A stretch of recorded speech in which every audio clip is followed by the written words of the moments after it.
आप middle lobe को देख रहे हो, और ये ग्रीन वाला आप इंफीरियर एस्पेक्ट से नीचे से आप मिडिल लोब को देख रहे हो।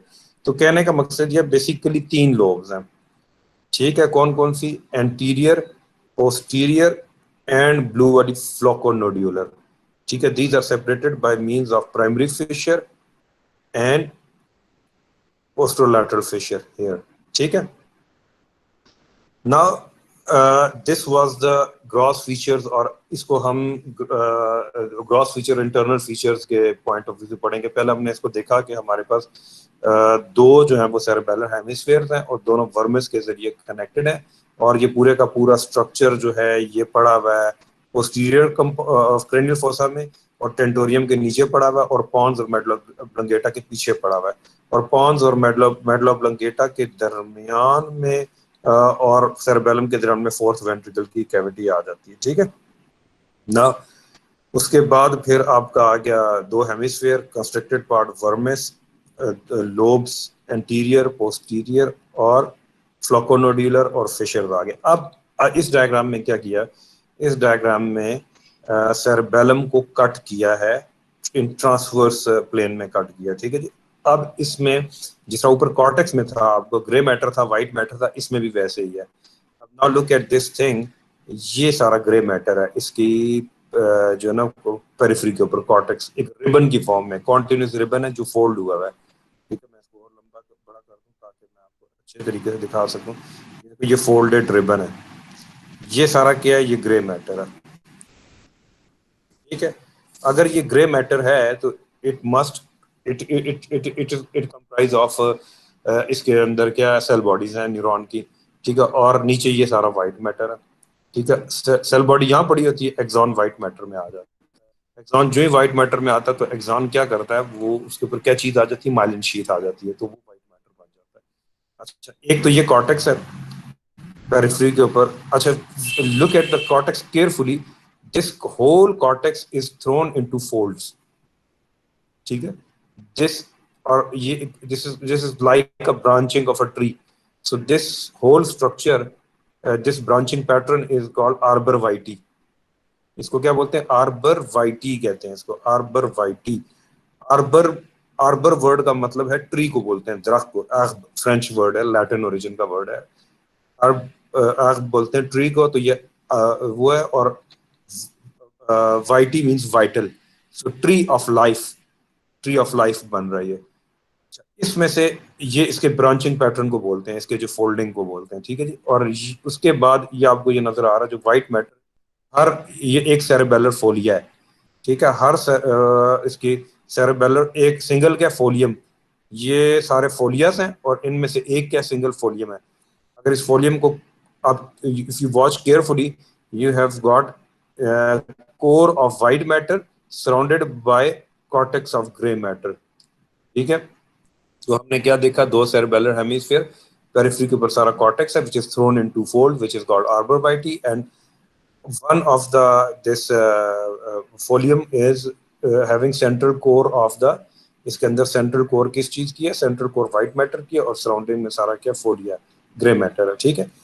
अब इसके अलावा ये सारा व्हाइट मैटर है, उसके अलावा इसके सेंटर में दोबारा आपको कुछ ग्रे मैटर के आइलैंड, छोटे छोटे आइलैंड नजर आ रहे हैं। ग्रे मैटर अगर कॉन्टिन्यूस रिबन की फॉर्म में हो तो उसको कॉर्टेक्स बोलते हैं, जिस तरह ब्रेन में बोलते थे। और उसके अलावा अगर ये उसके आइलैंड्स की फॉर्म में छोटे छोटे वो आइलैंड्स पड़े में, आइलैंड्स का मतलब जजीरे पड़े में, कि ये ग्रे मैटर सारा इर्द गिर्द व्हाइट मैटर है, ये ग्रे मैटर है इर्द गिर्द सारा व्हाइट मैटर है। तो ये क्या होते हैं, ये न्यूक्लियाई होते हैं। और हमने डेफिनेशन में यही कहा था ना कि जब अगर सेल बॉडी कलेक्ट हो जाए ब्रेन सेंट्रल नर्वस सिस्टम में, तो उसको आप क्या कहोगे, या तो आप उसको कहोगे ग्रे मैटर, या आप उसको कहोगे न्यूक्लियस। और अगर यही cell body outside the central nervous system यानी ब्रेन स्पाइनल कॉर्ड के बाहर कहीं जमा हो जाए, इसको आप कहोगे गैंग्लिया, ठीक है। तो now look at this thing, ये डीप सेरेबेलर न्यूक्लियाई हैं, डीप सेरेबेलर न्यूक्लिया। ये 4 राइट में होते हैं, और 4 ही यानी 4 राइट में 4 लेफ्ट में, इनकी एक अरेंजमेंट होती है, मीडियल टू लैटरल कह लो या लैटरल टू मीडियल कह लो। तो वो अब हम देखते हैं इनके नाम क्या क्या, ठीक है। तो now here we can see this most lateral one is dentate nucleus, dentate, it shapes like a crumpled bag, एक क्रम्पल्ड बैग की तरह इसकी शेप है, ये डेंटेट न्यूक्लियस है ये वाला, ठीक है। It shapes like a crumpled bag, और इसके सेंटर में व्हाइट मैटर है और इसका माउथ ओपन है जो कि मीडियली डायरेक्टेड है, ठीक है। This is dentate nucleus, dentate means tooth like, जैसा दांत है डेंटेट। और उससे आगे जो है वो न्यूक्लियस है विच इज कॉल्ड एम्बॉलीफॉर्म न्यूक्लियस। ये आपको नाम इसी तरतीब में याद करने हैं, एम्बॉलीफॉर्म न्यूक्लियस, एम्बॉलीफॉर्म न्यूक्लियस। एम्बॉलीफॉर्म न्यूक्लियस से आगे है ग्लोबोज न्यूक्लियस, ग्लोबोज न्यूक्लियस, और ग्लोबोज के आगे फेस्टिजियल न्यूक्लियस है जो कि वर्मिस में आ जाता है तकरीबन। तो चार राइट में है, चार लेटरल में, वही इस साइड ये डेंटेट, ग्लोबोज, एम्बॉलीफॉर्म और फेस्टिजियल, ये फेस्टिजियल न्यूक्लियस है। तो इसका निमोनिक क्या, DEGFA, DEGFA, D for dentate, E for DEGFA, D for dentate, E for emboliform और जी फॉर ग्लोबोज, और फा किसका, फेस्टिजियल का, FA ले लिया आपने। तो आपका क्या बन गया, डेगफा। तो हमने ये सीखा अभी तक कि सेरेबेलम के बीच पेरिफेरी में कॉर्टेक्स होता है, और उसके बाद व्हाइट मैटर होता है, और हर उसके अंदर फोलिया होता है एक, और उसकी कोर में व्हाइट मैटर होता है, उसके सराउंडिंग में थ्रोन इनटू फोल्ड्स क्या चीज होती है हमारे पास, ग्रे मैटर होता है, और उसके अलावा डीप सेरेबेलर न्यूक्लियाई होते हैं which are four in number from lateral to medial. Their arrangement is most lateral dentate, then emboliform, then globose, then fastigial, ठीक है। तो medial to lateral their arrangement is DAGFA, dentate, emboliform, globose और fastigial, ठीक है। और ये आपको cut section में क्या नजर आ रहा है, ये इधर आके आपको ये वो क्रस सेरेब्राई नजर आ रहा है, और ये सुपीरियर सेरेबेलर पेडंकल है। इन पेडंकल्स की अब मैं आगे थोड़ा सा जाता हूँ, इस डायग्राम को मैं ना, लुक एट दिस, ये क्या है, ये आपको साइटल सेक्शन में मिड ब्रेन, पॉन्स और मेडल ऑब्लंगेटा नजर आ रहा है, and this is cerebellum. Cerebellum तीन पेडंकल्स की मदद से, सुपीरियर पेडंकल, मिडल पेडंकल और इंफीरियर पेडंकल के थ्रू, ये सेरेबेलम जो है सुपीरियर के थ्रू मिड ब्रेन, मिडल के थ्रू पॉन्स और इंफीरियर के थ्रू मेडल ऑब्लंगेटा के साथ कनेक्टेड है, ठीक है। कौन, ये सेरेबेलम। इस कनेक्टेड का मतलब ये है कि इसके अंदर एक्सॉन्स आ रहे हैं, सेरेबेलम के अंदर आ रहे हैं इनके थ्रू, जो मिड ब्रेन ऊपर कॉर्टेक्स से आ रहे हैं वो सुपीरियर से आ रहे हैं, जो पॉन्स सेंटर से आ रहे हैं वो इधर से आ रहे हैं, जो स्पाइनल कॉर्ड से आ रहे हैं वो, यानी कि जरूरी नहीं है कि ये मैं अभी आगे जाके आपको कनेक्शन बताऊंगा, बताना ये चाह रहा हूँ कि इनके अंदर क्या होते हैं। वो एक्सॉन्स होते हैं जिन्होंने सेरेबेलम में आना होता है, जिन्होंने सेरेबेलम से बाहर जाना होता है, ठीक है। नाउ अब हम इस डायग्राम में हम क्या कर रहे हैं, अब हमने क्या किया, ये जो बाहर वाला कॉर्टेक्स था, ये बाहर वाला कॉर्टेक्स था, इसको हमने कट सेक्शन लिया, इस कॉर्टेक्स का एक फोलिया का कट सेक्शन लिया, उसको हमने मैग्नीफाई कर दिया, इसमें से एक फोलिया का वो लिया, उसके बाद हमने इसको मैग्नीफाई कर दिया, मैग्नीफाई का क्या कर दिया, हमने इसको बड़ा कर दिया, और हम हिस्टोलॉजिकल लेवल पे जाके चीज़ों को देख, ठीक है। हम उसको बहुत डीप जाके बड़ा करके मैग्नीफाई करके हिस्टोलॉजिकल, उसमें हम चीज़ों को अंडरस्टैंड करने की कोशिश कर रहे हैं। तो ये आपका ये फोलिया था एक, ठीक है, ये देखो ये सारा पड़ा हुआ फोलिया, और लॉन्गिट्यूडनल उसका डायमेंशन ये है। अच्छा, ये आप कट सेक्शन नजर आ रहा है आपको। तो बेसिकली हमारे पास कॉर्टेक्स की, ये कॉर्टेक्स है, यहाँ से लेके ये नीचे तक कॉर्टेक्स है, और नीचे व्हाइट मैटर शुरू हो जाता है। इसकी ये मैकेनिज्म, ये सारा जो है ना, ये अंडरस्टैंड करना जरूरी है कि सेरेबेलम के अंदर हो क्या रहा है। ये बाहर वाली जो एक लेयर है इसको बोलते हैं मॉलिक्यूलर लेयर, उसके बाद दूसरी लेयर आती है इसको बोलते हैं परकंजी लेयर, और तीसरी जो मोस्ट इनर लेयर है इसको बोलते हैं ग्रैनुलर लेयर। ये तीन लेयर होती हैं, molecular layer, Purkinje layer and granular layer. और मॉलिक्यूलर लेयर में हमारे पास ये बाहर मॉलिक्यूल सबसे बाहर वाली जो होती है, इसके अंदर हमारे पास दो किस्म के सेल्स होते हैं। एक को आप बोलते हैं बास्केट सेल्स, ये वाले, सॉरी ये बास्केट सेल्स हैं, और इसको बोलते हैं स्टेलेट सेल्स, ये ग्रीन और ब्लू, ये इसने दो, सिर्फ एक बास्केट दिखाया है, एक ग्रेनुलर दिखाया है, actually they are in millions and millions and billions, ठीक है। इसमें इसका नंबर होता है, तो उसमें से दो इसने आपको दिखाए हैं। अगर आप इनको गौर से देखो तो इनकी सेल बॉडी है सेंटर में, और इनके एक्सॉन सराउंडिंग उसके साथ जाके वो कनेक्शन कर रहे हैं, ठीक है। अच्छा जी, अब उसके बाद जो दूसरी लेयर है ना, वो क्या परकंजी सेल लेयर है, परकंजी सेल लेयर है। इस परकिंजी सेल लेयर को, इसमें देखो, इसमें सेल्स जो हैं वो फ्लास्क, थर्मस की तरह की इनकी शेप है, फ्लास्क शेप है, ठीक है। अब ये फ्लास्क शेप्ड सेल्स की, इसके दो पार्ट्स होते हैं। इसका एक, अगर मैं इसको बड़ा कर दूं, इसका एक जो है वो एपिकल पार्ट है या एक पोल है, ये दूसरा बेस है। इस एपिकल पार्ट से डेंड्राइट्स निकलते हैं, ठीक है। और ये डेंड्राइट्स क्या करते हैं, देखो ये इस लेयर में था ना, परकेंजी लेयर में, ये डेंड्राइट यहाँ से निकल के ऊपर वाली लेयर में प्रोजेक्ट हो जाते हैं, मॉलिक्यूलर लेयर में चले जाते हैं, प्रोजेक्ट वहां पे होते हैं। और इनकी क्या होती है, branching and branching and branching होती है, ठीक है। ये देखो, ये ब्रांचेस में डिवाइड हो जाते हैं, ये डिवाइड हो गया, ये हो गया, ये हो गया। ये वाली तीन प्राइमरी ब्रांचेस हैं, प्राइमरी ब्रांचेस है, प्राइमरी। इनसे आगे सेकेंडरी बनती है, सेकेंडरी है, सेकेंडरी है, सेकेंडरी है, सेकेंडरी है, सेकेंडरी। यानी कि primary branches, secondary branches smooth होती हैं, और इसके बाद जो ब्रांचेस होती हैं वो क्या होती हैं, वो इसमें आपको उनमें स्पाइक्स होती हैं, ठीक है, स्पाइक्स होती हैं। और ये परकंजी लेयर है, ये बड़े इंपॉर्टेंट सेल्स हैं, ठीक है। तो ये आपको इसी तरह याद करना है इनको, और इनको इसी तरह अंडरस्टैंड करना है। तो दोबारा देखो, इसमें से एक परकंजी सेल के इसने आपको डेंड्राइट्स दिखाए हैं, बाकियों के नहीं दिखाए। बाकियों के भी अगर बना देता तो आपको समझ ही ना आती, कि ये इतनी यहाँ पे रश पड़ जाता तस्वीर में, इतनी गिचमिच हो जाती कि आपको चीजें समझ ना आती, ठीक है। तो उसने एक दिखाया आपको, ठीक है। तो Purkinje cell, Purkinje cell, Purkinje layer में सेल बॉडी, सेल इसका, और इसके डेंड्राइट्स जो है वो डिवाइड होते हैं, आर्बोराइजेशन होती है। आर्बोराइजेशन यानी कि ब्रांचिंग होती है ट्री की तरह, जिस तरह प्राइमरी और सेकेंडरी स्मूथ होते हैं, उसके बाद स्पाइक्स होते हैं। वो स्पाइक्स क्या करती हैं, वो स्पाइक्स बास्केट सेल्स और स्टेलर सेल्स के उसके साथ क्या करती हैं, साइनैप्स करती हैं, साइनैप्स करती हैं, ये परकिंजी सेल्स, ठीक है। इनका आपस में कम्युनिकेशन होता है, कनेक्शन होता है। अच्छा, अब एक और चीज अंडरस्टैंड करने वाली है, इसमें से ये जो बास्केट क्या परकिंजी सेल की आपको बेस नजर आ रही है, ये नीचे वाली, इस बेस में आप देखो तो आपको एक एक्सॉन निकलता नजर आ रहा है। वो एक्सॉन नीचे को प्रोजेक्ट कर रहा है, किसमें से, वो एक्सॉन किस में चला जाता है, मॉलिक्यूलर, सॉरी, ग्रेनुलर लेयर में आ जाता है। ये ग्रेनुलर लेयर है, इसमें आ जाता है। और उसके बाद फर्दर आगे क्या करता है, ये ग्रेनुलर लेयर से भी निकलता है, व्हाइट मैटर में आ जाता है। अब ये सारा, इस लेयर के बाद, ये कॉर्टेक्स के बाद, ये सारा व्हाइट मैटर है, ठीक है, इस व्हाइट मैटर में आ जाता है। और ये नीचे आता आता ये क्या करता है, ये आपके वो डीप सेरेब्रल न्यूक्लियाई हैं, जिनको आप वो कह रहे थे डेगफा, जिनको कह रहे थे, उनमें से ये, फॉर एग्जांपल कौन सा डेंटेट न्यूक्लियस है, फॉर एग्जांपल ये जितने भी है ना, इन सबको मिला के डीप सेरेब्रल न्यूक्लियाई बोलते हैं। अब ये परकंजी सेल का जो एक्सॉन था ना, परकंजी सेल एक्सॉन, जो कि बेस ऑफ द परकंजी उससे निकला था, ये अंडरलाइन उसमें से निकलता है, इन लेयर्स में से व्हाइट मैटर में आता है। व्हाइट मैटर में आते ही ये क्या करता है, माइलिन शीथ ले लेता है। इसको माइलिन शीथ फैट है। तो जब ये मिलियंस ऑफ एक्सॉन्स की ये माइलिन शीथ बनती है, तो अल्टीमेटली क्या बन जाता है, यहाँ पे व्हाइट मैटर बन जाता है। उसके बाद ये वाला axon in deep cerebral nuclei में आके खत्म हो जाता है, परकंजी सेल का। उसके अंदर अगर आप यहाँ पे एक, मैं आपको थोड़ा सा और बड़ा करता हूँ, दोबारा आप इसका और मुतालिया करो या आप इसका जायजा लो, तो ये आपको नजर आ रहा होगा, ये न्यूरॉन खत्म हो गया यहाँ पे, और आगे जाके एक और एक्सॉन की सेल बॉडी के साथ उसने साइनैप्स कर ली, ये साइनैप्स है।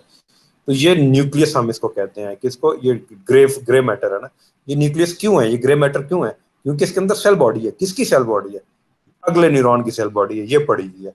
और उसका एक्सॉन जो है ना, वो बाहर निकल जाता है एज अ इफरेंट सेरेबेलम के वो फाइबर जो सेरेबेलम से दूसरे एरियाज की तरफ जा रहे हैं, ठीक है। अब एक और, ये सारे जो है ना, ये जाते हैं किसके थ्रू, ये जाते हैं परकेंजी सेल से निकल रहे होते हैं। अच्छा, कुछ तो फाइबर्स ये होते हैं जो परकेंजी सेल से निकल के इन डीप सेरेब्रल न्यूक्लियाई में खत्म हो रहे थे, उधर से आगे से दूसरा एक्सॉन जा रहा होता है। और कुछ परकेंजी सेल्स ऐसे होते हैं कि जो इस न्यूक्लियस में, मतलब के सिनेप्स किए बिना, एक्सॉन ही, इसी परकेंजी सेल का एक्सॉन सीधा सेरेबेलम से बाहर निकल जाता है, ठीक है। ये भी एक ऑप्शन है। अच्छा जी, फिर उसके बाद अगला वो क्या होता है स्टेप, अगला स्टेप में आपके पास अगली लेयर आ जाती है एक्सॉन्स की, sorry, granular layer. Granular layer में दो किस्म के सेल्स पाए जाते हैं, एक आपके पास ग्रेनुलर सेल्स हैं, ठीक है, और दूसरे आपके पास गोल्जी सेल्स हैं।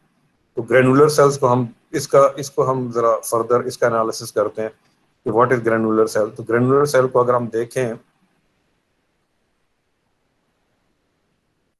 ये आपके पास क्या बन रहा है, सेल बॉडी है, और इसके 4 से 5 एक्सॉन होते हैं। और एक्सॉन के आगे शेप क्लॉ लाइक होती है, पंजे की तरह होती है। ये क्लॉ लाइक क्या करते हैं, ये दूसरे गोल्जी सेल्स के साथ और फिर उसके बाद स्टेलर सेल्स के साथ, बाकी सेल्स के साथ मतलब के सिनेप्स बनाने के लिए होते हैं ये सारे एक्सॉन। लेकिन इनका एक एक्सॉन लंबा सा होता है, वो ऊपर परकेंजी सेल में की लेयर में गुजर एंटर होता है। उसके बाद ये क्या करता है, ये कॉर्टेक्स में आ जाता है। कॉर्टेक्स है तो ये सारा कॉर्टेक्स है, कॉर्टेक्स की आउटर लेयर में, मॉलिक्यूलर लेयर में आ जाता है और आके दो में डिवाइड हो जाता है। जैसे टी, टी बनता है, टी अंग्रेजी का वो अल्फाबेट होता है ना, टी फॉर 10, ठीक है, तो वो टी बना देता है। और वो टीन टी जो है ना, उसके फाइबर्स सेरेबेलर फोलिया के पैरेलल साथ मूव करना शुरू कर देते हैं। ये फोलिया की डायरेक्शन यूं है ना, तो ये भी मूव करना शुरू कर देते हैं। और इन्होंने आगे जाके क्या करना है, इन्होंने बाकी के बास्केट सेल्स और ये सारे गोल्जी सेल्स और ये परकेंजी सेल, इनके साथ साइनैप्स करना है इन्होंने, इन्होंने उनके साथ साइनैप्स कर जाना है, ठीक है। और उसके अलावा ये गोल्जी सेल है, गोल्जी सेल भी देखो आप बाकी के जो ये ऊपर फाइव इसके एक्सॉन्स ऊपर जा रहे हैं, ये ऑरेंज से कलर का जो, और ये दूसरी लेयर्स के अंदर जो डिफरेंट न्यूरॉन्स हैं उनके साथ सेल वो बना रहा है। तो ये टोटल एक किस्म का सर्किटरी बन रही है, ठीक है, इलेक्ट्रॉनिक सर्किटरी बन रही है। अच्छा, अब मैं इसमें एक और चीज आपको बताना चाह रहा हूँ कि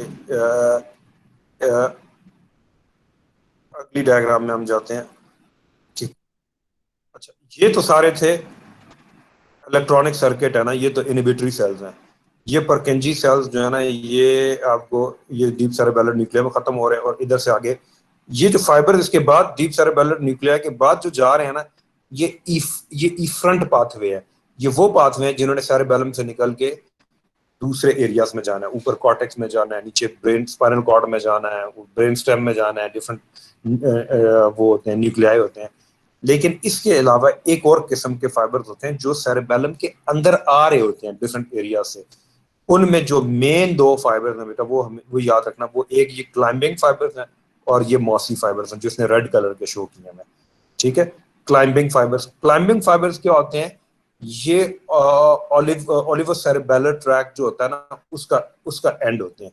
वो मैं अभी आगे आपको जाके ट्रैक दिखाऊंगा ना, फिर आपको समझ आएगी कि मैं क्या बात कर रहा हूँ। तो आप अभी फिलहाल ये याद रखो कि ऑलिवर सेरेबेलर ट्रैक का जो है था वो एंड होते हैं।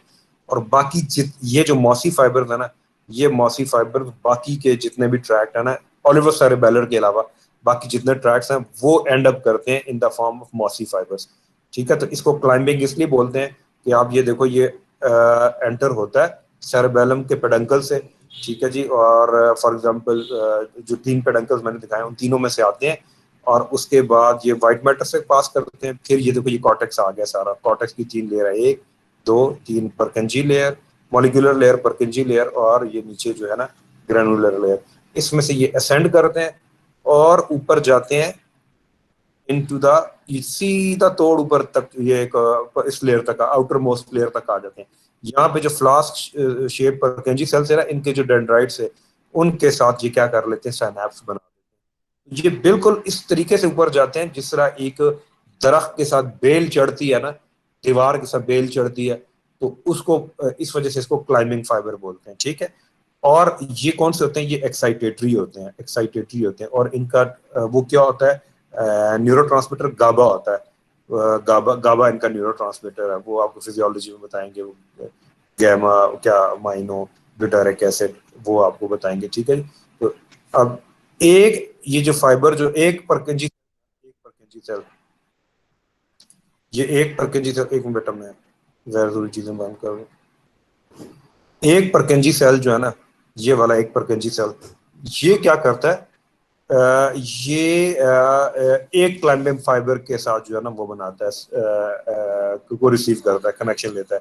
जबकि एक क्लाइंबिंग फाइबर जो होता है ना, ये एक से लेके 10 परकेंजी सेल्स को, यानी कि इस बात का मतलब ये है कि जिस आपको इस डायग्राम में नजर आ रहा है, एक परकेंजी सेल एक क्लाइंबिंग फाइबर के साथ सिनैप्स कर लेता है। लेकिन अगर इधर से ही एक और वो निकल रहा होता फाइबर, और वो दूसरे परकेंजी सेल, फिर यहाँ से तीसरा वो तीसरे परकेंजी सेल, यानी कि एक फाइबर एक से लेके 10 परकेंजी सेल, बट एक परकेंजी सेल एक फाइबर के साथ जो है वो सिनैप्स करता है, ठीक है जी। अब इसमें आप गौर से देखो तो ये सिर्फ जब ऊपर आता है एक्शन पोटेंशियल, तो ये साथ में ही क्लाइमिंग फाइबर से एक कोलैटरल डीप सेरेबेलर न्यूक्लियस, वो जो डेक्वा वाले हैं उनको भी मिल जाता है, ठीक है। और ये मॉसी फाइबर्स हैं, मॉसी फाइबर्स जो है वो जाके गोल्जी सेल्स और फिर ग्रेनुलर सेल्स उनको जो है ये एक्टिवेट कर देता है, ठीक है। ये उनके लिए एक्साइटेटरी है मॉसी फाइबर। मॉसी और इसमें फर्क क्या है, ये सिर्फ ओलिवोस्पाइनोस सेरेबेलर ट्रैक का जब एंड होते हैं वो क्लाइम्बिंग फाइबर में एंड होते हैं, और मॉसी फाइबर जो है ये बाकी जितने भी ट्रैक्स हैं जब वो सेरेबेलम में पहुंचते हैं तो वो मॉसी फाइबर बना देते हैं। और मॉसी फाइबर जो है वो हजारों परकिंजी सेल्स के साथ सिनैप्स करते हैं, और उसके अलावा जो है ये ग्रेनुलर सेल्स, गोल्जी सेल्स, इनके साथ भी। और अल्टीमेटली ये सारे जो है ना, stellate cell, basket cell, Golgi cells, granular cell, ये सारे एक्साइट जब होते हैं, लेकिन इनका एक्शन क्या होता है, इनहिबिटरी। ये एक्साइट होकर इनहिबिट करते हैं दूसरे न्यूरॉन्स को। तो यहाँ से जो आपका एक्शन पोटेंशियल आता है वो एक्साइट करता है इसको, परकिंजी सेल को। और जो मॉसी फाइबर से जो एक्शन पोटेंशियल ग्रेनुलर से जब इन परकिंजी सेल तक पहुंचा, ये भी तो आपस में कम्युनिकेट कर रहे हैं ना, तो ये फिर इनिबिशन हो जाती है यहाँ पे।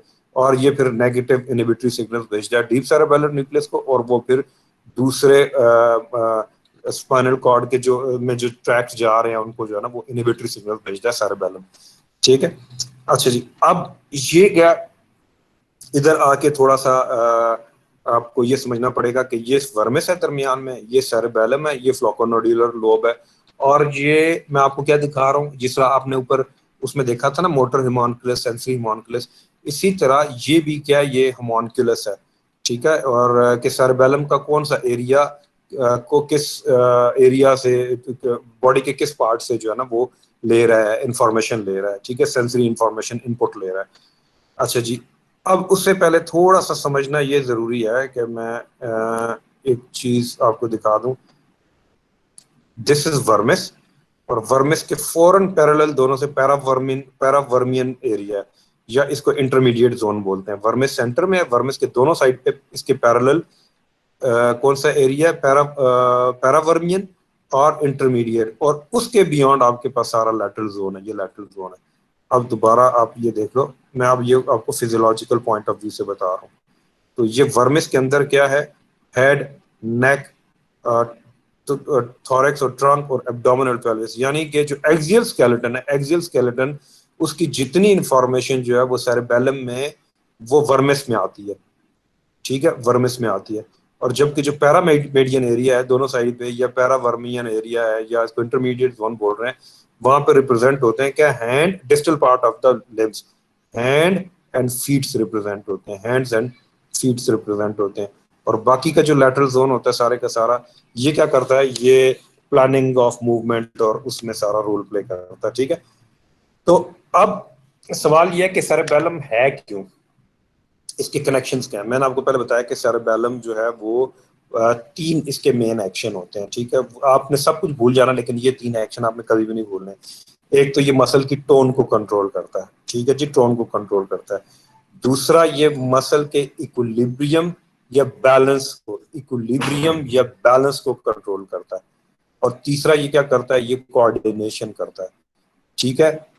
इसका निमोनिक आप बना लो, BTC बना लो, बी फॉर बैलेंस, या TEC, जो आपका दिल करता है आप बना लो।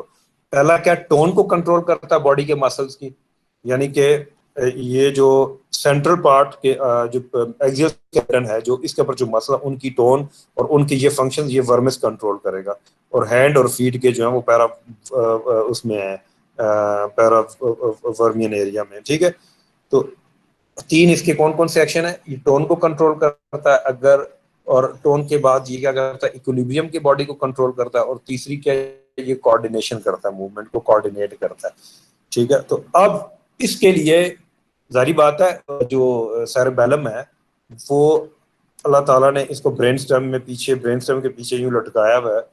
तो ये अब बाकी के सेरेब्रल कॉर्टेक्स से और मिड ब्रेन से और पॉन से, जारी बात है ये ब्लूटूथ के जरिए तो कनेक्टेड नहीं है ना, इसके अंदर कुछ फाइबर्स हैं, कनेक्शंस हैं, न्यूरॉन्स हैं, जो इसमें से निकल के ऊपर कॉर्टेक्स की तरफ जा रहे हैं, इसमें से निकल के पॉन्स की तरफ आ रहे हैं, इसमें से निकल के नीचे मेडुला ऑब्लोंगेटा और ब्रेन स्टेम की तरफ, स्पाइनल कॉर्ड की तरफ जा रहे हैं। इसी तरह उन एरिया से फाइबर इसके अंदर आ रहे हैं, ठीक है। तो इस तरीके से सेरेबेलम के जो कनेक्शन बनते हैं उनमें कुछ आफरंट कनेक्शन होते हैं, यानी कि जो आ रहे होते हैं, और कुछ ई फ्रंट कनेक्शन होते हैं, जो कुछ यहाँ से निकल के जा रहे होते हैं, और कुछ कनेक्शंस ऐसे होते हैं जो ब्रेन स्टेम के अंदर ही रहते हैं।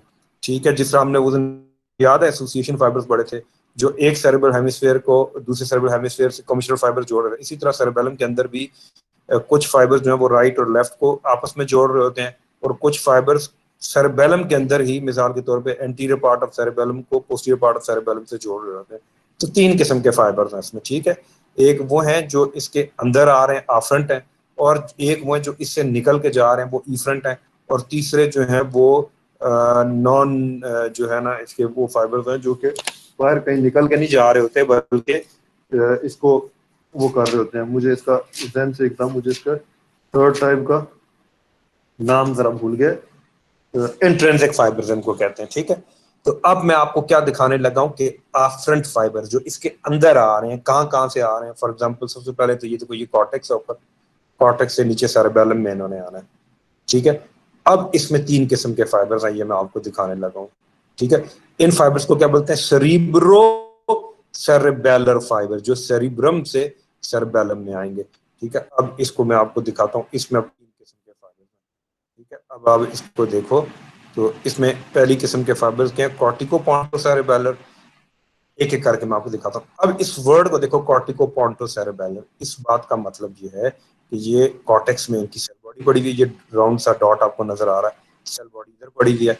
उसके बाद इसका एक्सॉन नीचे जाता है, कोरोना रेडिएटा, कोरोना रेडिएटा के बाद इंटरनल कैप्सूल, और ये नीचे पोंटाइन न्यूक्लियस है, पोंटाइन न्यूक्लियस। तो ये क्या हो गया? कॉर्टिको पोंटो, यानी कि कॉर्टेक्स और पोंटो, पोंटाइन न्यूक्लियस, और उसके बाद आगे क्या? सेरेबेलर।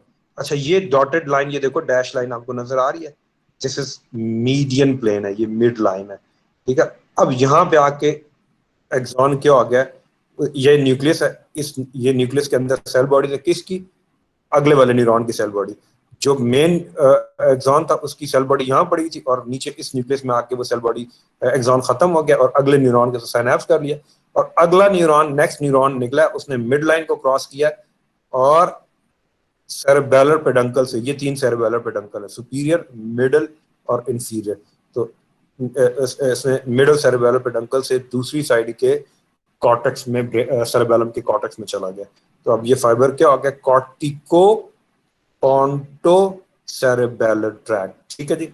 उसके बाद जो दूसरा ट्रैक्ट है इंपॉर्टेंट, वो है कॉर्टिको रेटिकुलर सेरेबेलर पाथवे। इसमें भी देखो ऊपर, ये अब कॉर्टिको से मुराद ये है कि जितने भी आपके ब्रेन के लोब्स हैं, पैराइटल लोब, ऑक्सीपिटल लोब, ये हर जगह से फाइबर आ रहे हैं।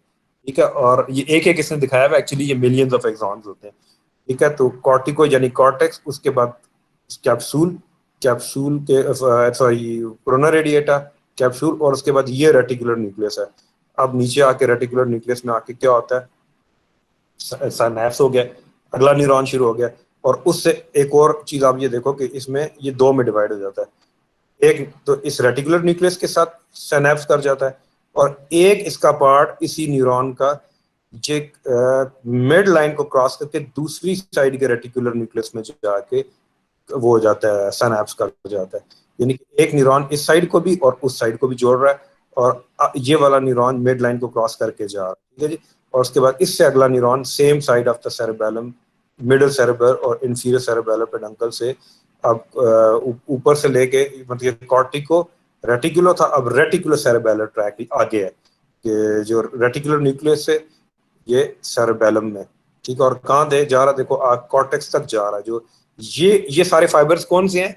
ये हैं मॉसी फाइबर्स, जो मैंने आपको बताया था। ये मॉसी फाइबर है, ये मॉसी फाइबर, मतलब कि ये आगे जो ट्रैक्स है ना, ये अल्टीमेटली जब कॉर्टेक्स में एंड होते हैं तो या मॉसी फाइबर बन के एंड होते हैं, या क्लाइंबिंग फाइबर बन के एंड होते हैं। क्लाइंबिंग फाइबर जो है वो ओलिगोसेरेबेलर है, और बाकी जितने भी हैं वो सारे क्या हैं?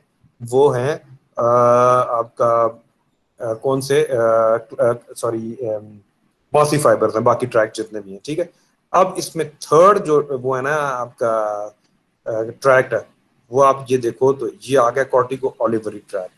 ठीक है, कॉर्टिको ओलिवरी सेरेबेलर ट्रैक्ट।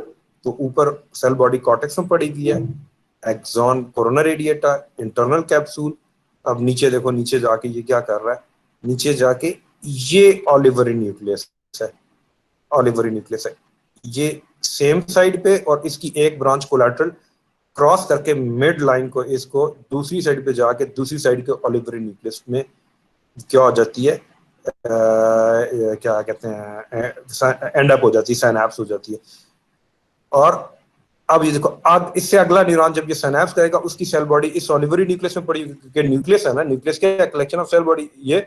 और फिर वो न्यूरॉन इस मिड लाइन को क्रॉस करके इंफीरियर सेरेबेलर पेडंकल से अंदर एंड होके जब ये कॉर्टेक्स में जाके एंड होगा तो ये वाला न्यूक्लियस जो है ओलिवो सेरेबेलर, ये जाके क्लाइंबिंग फाइबर बनाएगा जो कि परकंजी सेल से जाके वो कर जाएंगे, सिनेप्स कर जाएंगे। ठीक है, तो आई होप कि आपको ये वाला आपको ट्रैक समझ आ गया।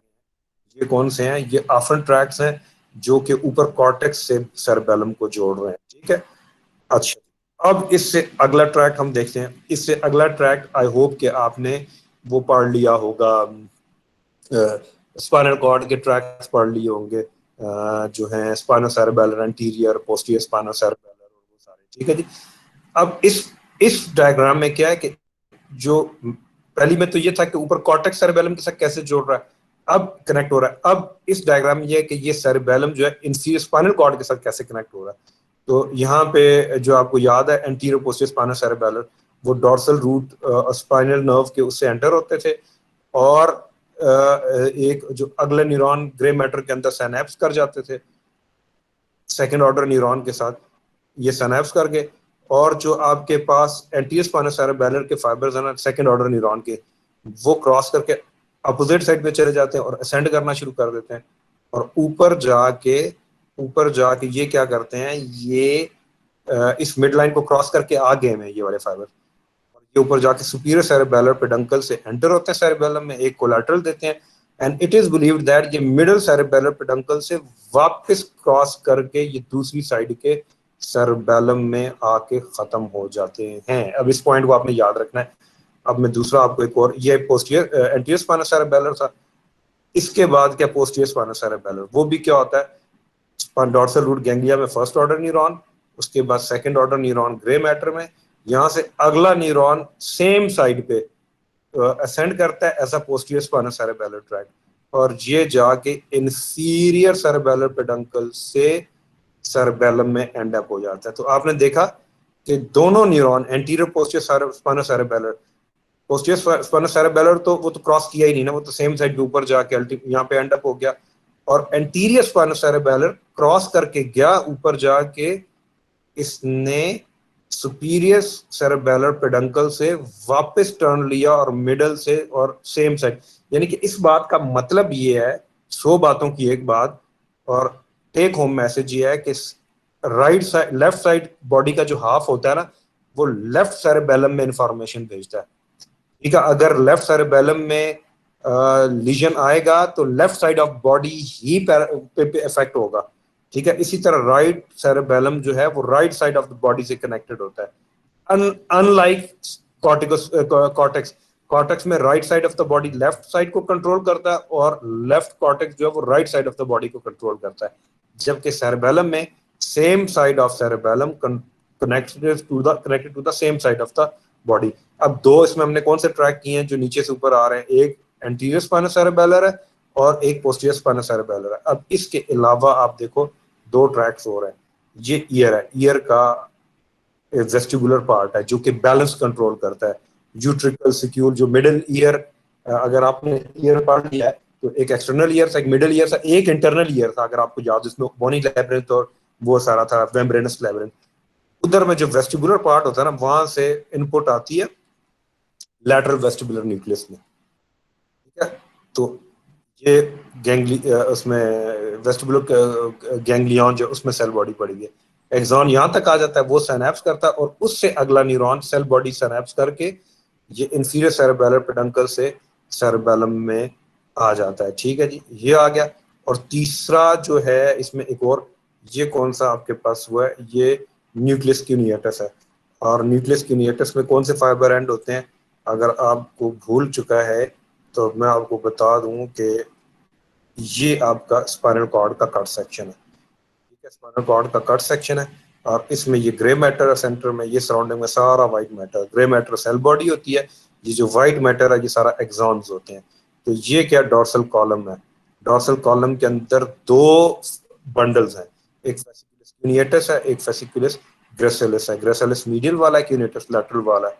ये क्या करता है, ये lower part of the lower limb और ट्रंक के नीचे से इंफॉर्मेशन लेके आता है। कौन सी 2 पॉइंट डिस्क्रिमिनेशन, प्रोप्रिसेप्शन और वो फाइन टच, वो वाली सारी। और ये fasciculus cuneatus upper part of the body से, अपर लिम्ब से और थॉरैक्स वगैरह से यही वाली इंफॉर्मेशन लेके आता है। और ये दोनों एंड अप होते हैं कहाँ पे, फेसिकुलस क्यूनियटस और ग्रेसिलिस में। ठीक है, तो ये उसमें से कौन सा न्यूक्लियस है, ये फेसिकुलस क्यूनियटस है। ठीक है, ये फेसिकुलस सॉरी क्यूनियटस है। नीचे से यहाँ तक आ जाती है इंफॉर्मेशन, और इधर से अगला न्यूरॉन न्यूक्लियस क्यूनियटस से इसको इंफीरियर सेरेबेलर पेडंकल में से सेरेबेलम के अंदर ले जाता है। तो इस ट्रैक को क्या बोलते थे, क्यूनियो सेरेबेलर। क्यूनियो सेरेबेलर क्योंकि क्यूनियटस न्यूक्लियस है। तो चार वो हो गए, anterior spinous cerebellar, posterior spinous cerebellar और वेस्टिबुलो सेरेबेलर और क्यूनियो सेरेबेलर। ठीक है जी, ये तो वो सारे ट्रैक्स हैं जो ब्रेन स्टेम के अंदर, सॉरी सेरेबेलम के अंदर आ रहे हैं मुख्तलिफ एरिया से। अब हम देखते हैं कि इसमें से निकल कौन से ट्रैक में है, तो वो भी बहुत आसान है। इसमें से निकल जो रहे हैं ट्रैक, ये देखो सबसे पहले तो ये डेंटोथैलेमिक पाथवे है। ठीक है, फिर ग्लोबोज एम्बोलिफॉर्म पाथवे है, फिर वेस्टिबुलर फेस्टिजियल वेस्टिबुलर पाथवे है। ठीक है जी, और फिर उसके बाद फाइनल जो है ये फेस्टिजियल रेटिकुलर पाथवे है। ठीक है, ये मैं अभी आपको समझाता हूँ। ये वाले वो डीप न्यूक्लियाई हैं सारे, डेगफा जिनको बोलते हैं। तो ये इसने इकट्ठे बना दिए, डेगफा इकट्ठे बना दिए और इनको डीप सेरेबेलर न्यूक्लियाई का नाम दे दिया। ठीक है, अब इसमें से देखो डेंटोथैलेमिक। डेंटोथैलेमिक में दो इसमें वर्ड्स हैं, एक डेंटो है एक थैलेमिक है। इसका मतलब कि पहले वाले न्यूरॉन की सेल बॉडी कहाँ पड़ी हुई है, dentate nucleus of the cerebellum के जो चार वो न्यूक्लियस में से डेंटेट में पड़ी हुई है। और फाइबर जा कहाँ, अगले न्यूरॉन की सेल बॉडी कहाँ पड़ी हुई है, थैलेमिक में पड़ी हुई है। तो ये देखो ये डेंटेट, इसको मैं बड़ा कर दूं, ये आप सेरेबेलम से इफरेंट फाइबर्स कनेक्ट हो रहे हैं। ये डेंटेट निकले, ये फाइबर गया ऊपर, ऊपर गया, और ये क्या डिकसेशन है, कौन सी, सुपीरियर सेरेबेलर पेडंकल की। तो ये आप क्रॉस करके देखो, ये मिड लाइन है, ये डॉटेड लाइन जो है, डैश वाली लाइन, ये क्रॉस करके अपोजिट साइड पे चला गया। ठीक है, अपोजिट साइड के थैलेमस पे चला गया। ठीक है, और ये आ गया, और इसमें इसने साइनैप्स कर लिया है, और साइनैप्स करने के बाद उसका एक्सॉन ऊपर कहाँ चला गया, कॉर्टेक्स में चला गया। ठीक है, तो ये कौन सा पाथवे हो गया, ये efferent pathway, efferent pathway, dento thalamic pathway. ठीक है, डेंटो डेंटेट और थैलेमस में सेकंड न्यूरॉन। अच्छा, अब ये मैं एक और बात थोड़ी सी क्लियर करता जाऊं। ये जितने भी इसने ये पाथवे दिखाए हैं ना आपको ना, इसका ये यहाँ पे कुछ भी नहीं दिखाया हुआ, देखो इधर कुछ भी नहीं दिखाया हुआ, इसने कोई फाइबर नहीं दिखाया हुआ, राइट साइड पे दिखाया हुआ है। इसका ये मतलब नहीं है कि यहाँ पे नहीं है, ये सब कुछ दोनों साइड पे होता है। ये सिर्फ उसने डायग्राम को सिंपल रखने के लिए, ताकि आपको समझ आए, उसने एक साइड पे आपको ये सारे न्यूक्लियाई दिखाए हैं। ठीक है, अगर वो यहाँ पे भी बना देता, उधर से यही फाइबर आते बना देता, और वो दूसरी साइड के मतलब के न्यूक्लियाई के साथ सिनैप्स कर रहे होते, तो ये तो इतनी गिचमिच हो जाती, आपको समझ नहीं आनी थी डायग्राम की। तो उसने इसको सिंप्लीफाई किया हुआ है।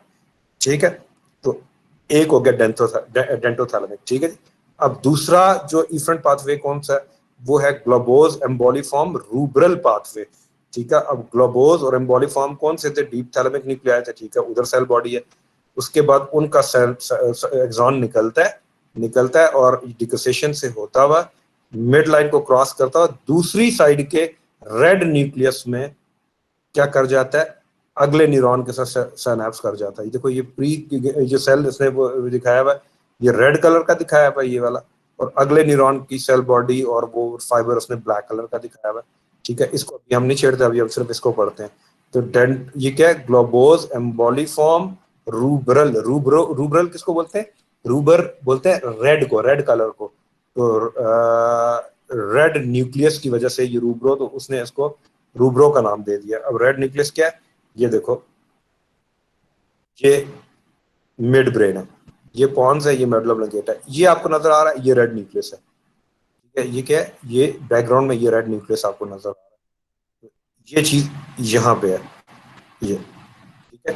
तो ये आपको ये बताना चाह रहा है कि प्री गैंग्लियोनिक न्यूरॉन की सेल बॉडी ग्लोबोज और एम्बॉलिफॉर्म में पड़ी हुई है, और अगले न्यूरॉन की सेल बॉडी कहाँ पड़ी हुई है, रेड न्यूक्लियस में पड़ी हुई है, ये ब्लैक बॉडी। और फिर वहां से जो एक्सॉन निकलता है वो मिड लाइन को क्रॉस बैक करता है। तो दोबारा देखो, दोबारा मिड लाइन को, ये ये मिड लाइन है, ये डॉटेड लाइन, इससे दोबारा क्रॉस करके ये दूसरी साइड पे आ जाता है, फौरन निकलते साथ ही दूसरी साइड पे आ जाता है, ठीक है। और ये क्या बना देता है, रूब्रो स्पाइनल ट्रैक, ठीक है। आपने उसमें देखा होगा। तो कौन से दो ट्रैक्ट हो गए, डेंटो थैलेमिक प्री की न्यूरॉन की बॉडी डेंटेट में है, अगले की सेकंड की किसमें, थैलेमिक में। इसमें प्री की एम्बोलिफॉर्म और ग्लोबोज में, और सेकंड की किसमें है, रेड न्यूक्लियस में है। तो ये क्या हो गया, ग्लोबोज एम्बोलिफॉर्म रूब्रल पाथवे, वो आगे से रूब्रल स्पाइनल ट्रैक्ट बनाता है, ठीक है, और नीचे जाके लोअर स्पाइनल कॉर्ड में चला जाता है। अब तीसरा जो है वो फेस्टिजियल वेस्टिबुलर पाथवे है। इसको देखो, ये फेस्टिजियल वेस्टिबुलर, इसका मतलब कि यहाँ पे फेस्टिजियल न्यूक्लियस के अंदर इसके जो डायगोफा का फेस्टिजियल न्यूक्लियस के अंदर इसका हुआ है, और उसके बाद इसका एक्सॉन जा रहा है ये इंफीरियर सेरेबेलम पेडंकल से निकल के, और ये सेम साइड के वेस्टिबुलर न्यूक्लियस में, और एक ब्रांच अपोजिट साइड के वेस्टिबुलर न्यूक्लियस में ये क्या करता है, ये देता है, और यहाँ पे फाइबर खत्म हो जाते हैं, और वहां से अगला न्यूरॉन की सेल बॉडी शुरू हो जाती है, ये डॉट, और ये नीचे आ रहा है ये न्यूरॉन, ठीक है। ये कौन सा पाथवे बनाता है, ये वेस्टिबुलर स्पाइनल ट्रैक बनाता है। वेस्टिब्यूलो क्योंकि ये वेस्टिबुलर न्यूक्लियस है, स्पाइनल क्योंकि स्पाइनल कॉर्ड में चला गया, और ये क्या था, फेस्टिजियो वेस्टिबुलर, और उसके बाद फिर दोबारा फेस्टिजियो रेटिकुलर, ये फेस्टिजियल न्यूक्लियस में, और ये देखो ये रेटिकुलर न्यूक्लियस है। यहाँ पे आके एक्सॉन खत्म हो जाता है, और उसके बाद अगले एक्सॉन के साथ कर लेता है, वो नीचे कहाँ चला जाता है, स्पाइनल कॉर्ड में चला जाता है एज अ रेटिकुलोस्पाइनल ट्रैक, ठीक है। तो हमने क्या देखा, हमने चार ट्रैक किए, कुछ अफरंट किए, कुछ इफरंट किए, और अफरंट में हमारे पास तीन है, जो है कॉर्टिको, जिनको सेरिब्रो पॉन्टाइन बोलते हैं, सेरिब्रो सेरेबेलर बोलते हैं, और फिर उसके बाद ये नीचे वाले जो हैं ये स्पाइनो सेरेबेलर हैं, ठीक है। और फिर ये ब्रेन स्टेम वाले जो है ना, ये भी, तो ये आपको इसी तरह याद करने हैं, ठीक है। अब मेरे पास टाइम थोड़ा कम है, मैं इसलिए जल्दी में हूँ। ये देखो, ये आपको नजर आ रहा है, फॉर एग्जांपल ये रेड न्यूक्लियस है, ठीक है। ये कौन सा है, ये डेंटेट हुआ है, ये डेंटेट आपका न्यूक्लियस है, और इसकी सेल बॉडी यहाँ पड़ी हुई है, और एक्सॉन क्रॉस करके मिड लाइन को जाके दूसरी साइड के थैलेमस में जाके वहां पे पोस्ट गैंग्लियोनिक न्यूरॉन के साथ सिनैप्स कर लिया, और वो ऊपर कॉर्टेक्स में चला गया, ठीक है। तो ये कौन सा पाथवे बन गया, रेड वाला, डेंटोथैलेमिक ट्रैक, ठीक है जी। और उसके बाद ये क्या आपके पास, मतलब ये इसने डिफरेंट वो आपको उसी तरह ही वो न्यूरॉन सारे दिखाए हुए हैं इसने आपको, ठीक है। वो ये वही कॉन्सेप्ट है, इसको आपने खुद देख लेना है अब। अच्छा जी, और इसके बाद इसका एक्शन मैंने आपको बताया था कि एक्शन इसका क्या है सेरेबेलम का, कि सेरेबेलम जो है वो ये इन्हीं कनेक्शंस के थ्रू जितने हैं कॉर्टेक्स से भी मुसलसल राब्ते में होता है, उससे भी इनपुट ले रहा होता है, और बॉडी से भी मुसलसल बॉडी का, जितना फॉर एग्जांपल एस्किल स्केलेटन, जितना जितना मस्कुलर स्केलेटल सिस्टम है, मसल्स हैं उसमें, मसल स्पिंडल जॉइंट्स, ठीक है, उनके कैप्सूल टेंडेंस, उनसे कांस्टेंट अपग्रेडेड होता है, कांस्टेंट इंफॉर्मेशन ले रहा होता है, ठीक है जी। और इंफॉर्मेशन ले रहा होता है, और उसको फिर क्या करता है कि उसको फिर ये और उसके अलावा देखो ईयर से वेस्टिबुलो, जब भी मैंने आपको ट्रैक बताए हैं, वेस्टिबुलर सेरेबेलर, वहां से, और इसी तरह साइड से विजन से भी ये कांस्टेंट वो इंफॉर्मेशन ले रहा होता है, और इसके बाद ये कोई फाइन एडजस्टमेंट करता है इन द मूवमेंट, और चीज़ों को, मतलब जैसा मैंने आपको बताया, टोन को कंट्रोल करता है, और उसके अलावा tone tone muscle tone produce करता है, उसके अलावा इक्विलिब्रियम और बैलेंस प्रोड्यूस करता है थ्रू वेस्टिबुलो जो है सेरेबेलर ट्रैक। और उसके अलावा तीसरा एक्शन क्या है कि ये मूवमेंट को जो है ना कोऑर्डिनेट करता है, मूवमेंट को कोऑर्डिनेट करता है, ठीक है जी। तो अब फॉर एग्जांपल इमेजिन सामने उस पे आप खड़े हुए हो, आपके दोनों हाथ बाजू नीचे हैं, और सामने टेबल पे चाय पड़ी है, अब आप जहन में सोच रहे हो कि चाय मैं लेता हूँ, चाय उठाता हूँ, तो आपके प्री फ्रंटल एरिया में सोच आई है, ठीक है, और वो सोच क्या, वो प्री मोटर एरिया को मुंतकिल हुई है, और प्री मोटर एरिया ने कॉर्टिकोस्पाइनल ट्रैक, तो अब कॉर्टिकोस्पाइनल क्या कहते हैं, मोटर एरिया को पता होना चाहिए ना कि आपके बाजू की इनिशियल पोजीशन की तरह है, आपका बाजू तो आपके ट्रंक के साथ है, ठीक है, तो ये सारी मूवमेंट जो है ये उसको सेरेबेलम प्रोवाइड कर रहा है, ठीक है। तो मैं भी इसको आगे, इसका दोबारा इसका आपके तीन आपने इसके फंक्शन नहीं भूलने हैं। एक ये क्या करता है, कंट्रोल करता है आपकी टोन मसल की, दूसरा ये आपको देता है इक्विलिब्रियम देता है, बैलेंस देता है बॉडी का, ठीक है, और तीसरी ये चीज क्या करता है, ये आपको वो देता है, क्या कहते हैं, कोऑर्डिनेट करता है मूवमेंट्स को, ठीक है। तो अब हम इसके लीजन के केस में क्या होगा। अच्छा, अब ये लीजन के केस में सबसे पहले तो हमें पता है कि same side of the cerebellum connects same side of the body, ठीक है। अगर राइट सेरेबेलर हेमिस्फीयर में कोई डैमेज हो गया है तो उससे उसका इफेक्ट क्या right side of the body में पड़ेगा, ठीक है। उसके अलावा क्या है कि signs of acute cerebellar lesion are more severe than chronic. इस बात का मतलब ये है कि अगर किसी को सेरेबेलम में एक्यूट चोट लग जाए तो उसके सिम्टम्स ज्यादा सवेयर होंगे एज कम्पेयर कि कोई क्रॉनिक लीजन है। क्रॉनिक लीजन कैसे होती है, क्योंकि छोटा सा ट्यूमर था वो हल्का हल्का हल्का ब्रेन उसमें बड़ा होता जा रहा है, साइज में बड़ा होता जा रहा है, तो वो स्लोली एंड प्रोग्रेसिवली एनलार्ज कर रहा है। उस वजह से क्या होगा कि बाकी ब्रेन के जो सेंटर्स हैं, कॉर्टेक्स है, ब्रेन स्टेम है, स्पाइनल कॉर्ड है, उनको वो टाइम मिल जाएगा कि वो अगर सेरेबेलम में लीजन आ भी गया है तो वो कॉम्पनसेट कर लेंगे। इसलिए क्रॉनिक लीजन के केस में इतने ज्यादा चेंजेस नहीं आते, लेकिन एक्यूट में चूंकि ऑल ऑफ सडन सब कुछ होता है, वो टाइम ही नहीं मिलता उनको टेक ओवर करने का या मतलब कि प्रैक्टिस में आने का, तो उसकी वजह से जो है ना वो क्या हो जाता है कि वो उसका एक्यूट लीजन के सिम्टम्स ज़्यादा सवेयर होते हैं। उसके अलावा क्या है कि ये अगर सेरेबेलम किसी का लीजन हो जाए तो एटैक्सिया हो जाता है। एटैक्सिया मीन्स कि उसकी मूवमेंट जो वो कोऑर्डिनेटेड नहीं होती, कंट्रोल्ड नहीं होती, ठीक है। उसमें क्या होगा, उसमें उसकी गेट आल्टर हो जाएगी, चाल ढाल उसकी आल्टर हो जाएगी, और उसमें क्या होगा, flexed rotated and flexed head, ठीक है, shoulder on one side, shoulder एक साइड को, लीजन वाली साइड को वो हुआ होगा, और इस गेट को लर्च, ये इसको सेरेबेलर एटैक्सिया बोलते हैं। और इस किस्म का पेशेंट अगर स्ट्रेट लाइन में चलना चाहेगा ना तो वो स्ट्रेट लाइन में चल रहा होगा, लेकिन वो स्ट्रेट लाइन में नहीं चल पा रहा होगा, वो एक साइड को जाता जा रहा होगा क्योंकि उसकी बॉडी का बैलेंस डिस्टर्ब हो गया, ठीक है। तो इसके लिए बेहतरीन जो टेस्ट है ना वो हम क्या करते हैं, हम एक पेशेंट को कहते हैं अपनी आंखें बंद करके एक स्ट्रेट लाइन में चलो, बिल्कुल सीधा सीध में चलो, तो वो नहीं चल सकता, और वो चल सीधा अपनी तरफ सीधा चल रहा होता है लेकिन एक साइड को चल रहा होता है, तो इसको कहते हैं रोमबर्ग साइन, ई पॉजिटिव रोमबर्ग साइन, ठीक है। और उसके बाद इसमें क्या होता है, ट्रेमर्स आकर, इसमें ट्रेमर्स आते हैं, इसको रेशा नहीं बोलते, राशा बोलता है कोई, रेशा बोलते हैं, जो पार्किंसनिज्म में होता है, ट्रेमर्स आते हैं, हाथ कांपने शुरू हो जाते हैं। अच्छा, तो इस कंडीशन की सेरेबेलर लीजन की उसमें, और जो आपके पास दूसरा पार्किंसोनियन जो ट्रेमर्स होते हैं, इनमें फर्क क्या होता है। Parkinsonian tremors all the time tremors रहते हैं, ठीक है। हाथ चाहे आप रेस्टिंग फेज में हो, जब मूव कर रहे हो मतलब कि कोई बॉडी पार्ट, तो वो उसमें ट्रेमर्स रहते हैं, हाथ वो कांप रहे होते हैं आपके, उसको ट्रेमर्स बोलते हैं, ठीक है।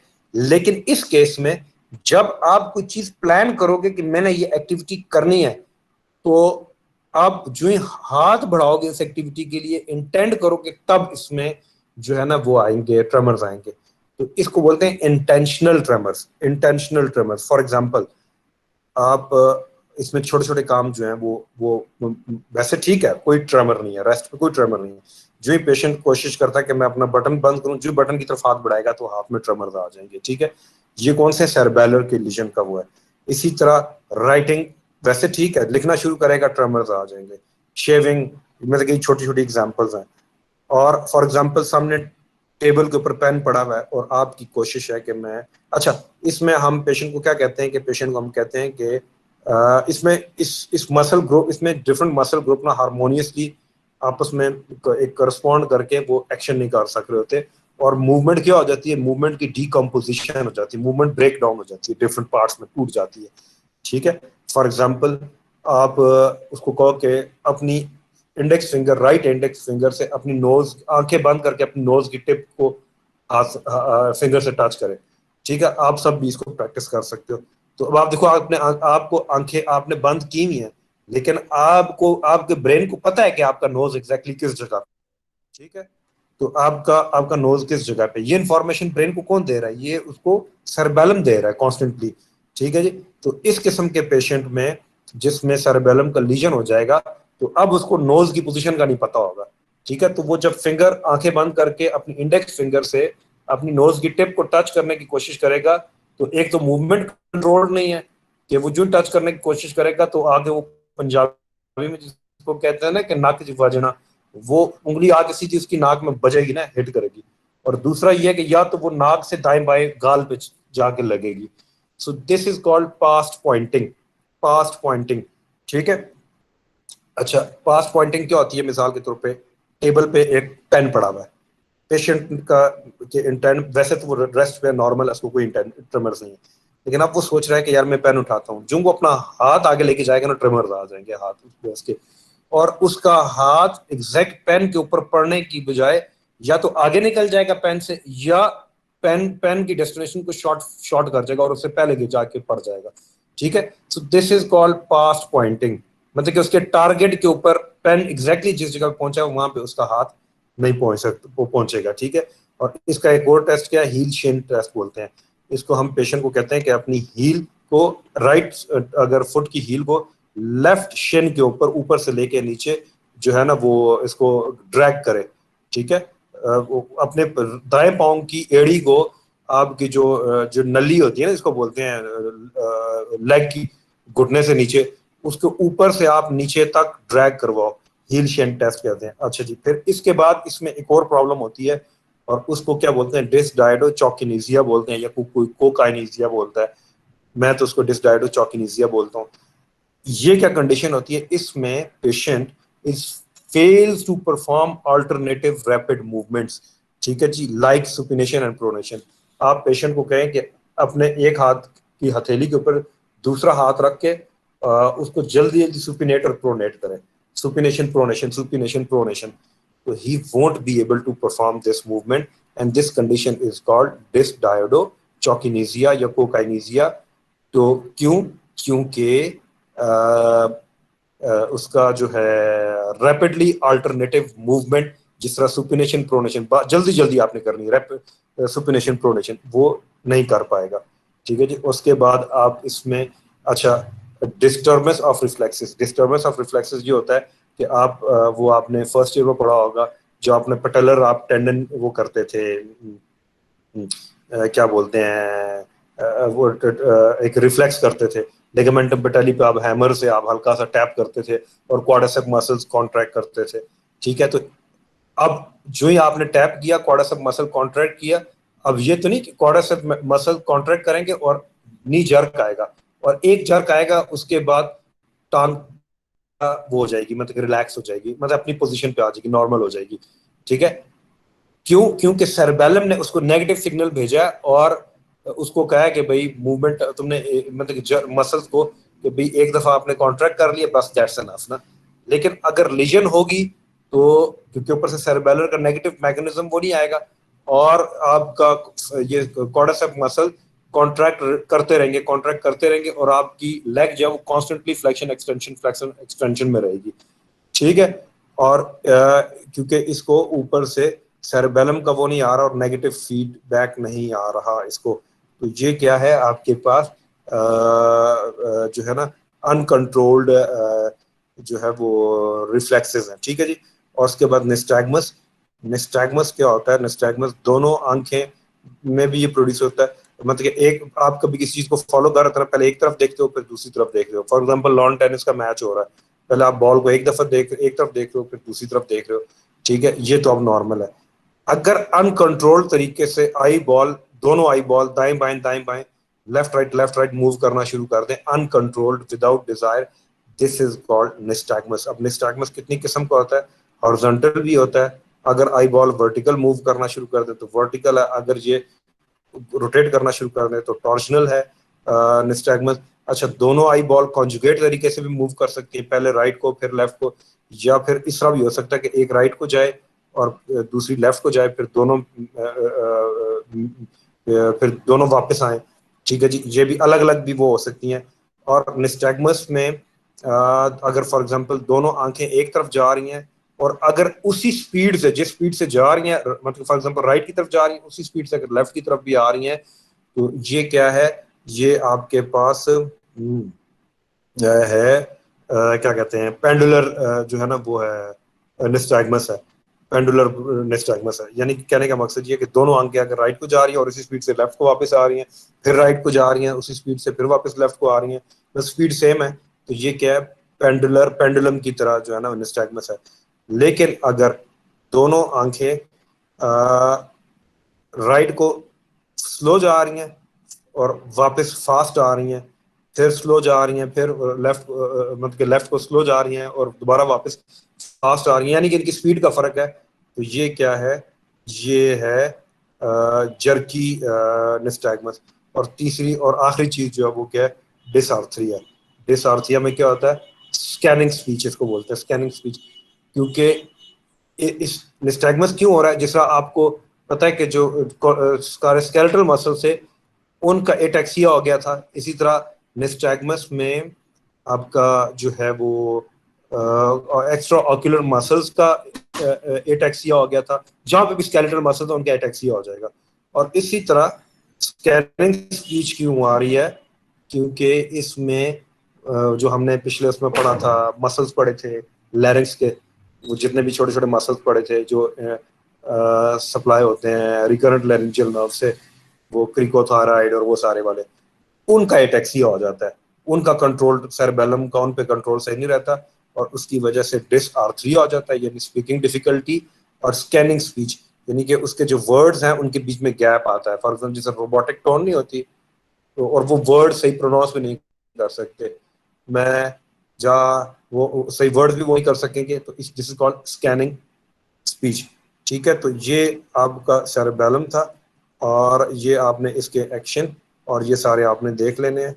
ठीक है, अगर कोई आपका क्वेश्चन हुआ, अच्छा ये इसको आपने स्टार्ट, वैसे आंख नॉर्मल है, आप नॉर्मल देख रहे हो, लेकिन जो ही आप किसी चीज को मतलब कि वो करते हो, फॉलो करते हो ना किसी मूविंग चीज को, ऑब्जेक्ट को, तो निस्टैग्मस आ जाता है, आंखें मूव करना शुरू कर देती हैं। फॉर एग्जांपल इसका टेस्ट क्या है कि आपने फिंगर हवा में खड़ी करके, जो पेशेंट है वो उसके सामने आपने आंखों के सामने मूव करनी है, एक एक एंड से दूसरे एंड पे, और उसको कहना है कि मेरी आंख को फॉलो करे, मेरी सॉरी मेरी उंगली को फॉलो करे। वो पहले आपकी उंगली को लेफ्ट की तरफ देखेगी या देखेगा, और फिर राइट की तरफ, और इस वजह से उसकी आंखों में निस्टैग्मस आ जाएगा और उसकी दोनों आई बॉल जल्दी जल्दी जो है ना वो वर्टिकली या हॉरिजॉन्टल या टॉर्जनल उसमें मूव करना शुरू कर देंगे। ठीक है, तो ये मैं इसका वीडियो जो है ना ये मैं इसका सेंड कर दूंगा, और इसको आप देख लेना। तो ये आज आपका सेरेबेलम हो गया, तो मेरे साथ ही आपका आखिरी लेक्चर था आज न्यूरो का। तो thank you very much, it was pleasure working with you guys, और आई होप कि आप सारे पढ़ रहे हो। और ये देखो टोटल 51 बच्चे हैं, बाकी बच्चे है ही नहीं है, 100 बच्चा नहीं है जिन्होंने ये लेक्चर लिया ही नहीं है। तो अब बस अब आप लोगों की मर्जी है, जिस तरह, तो मुझे लगा खुदा के सब नहीं आनी है इस दफ़ा। चलो, thank you very much, okay sir, अल्लाह हाफिज़। अल्लाह हाफिज़।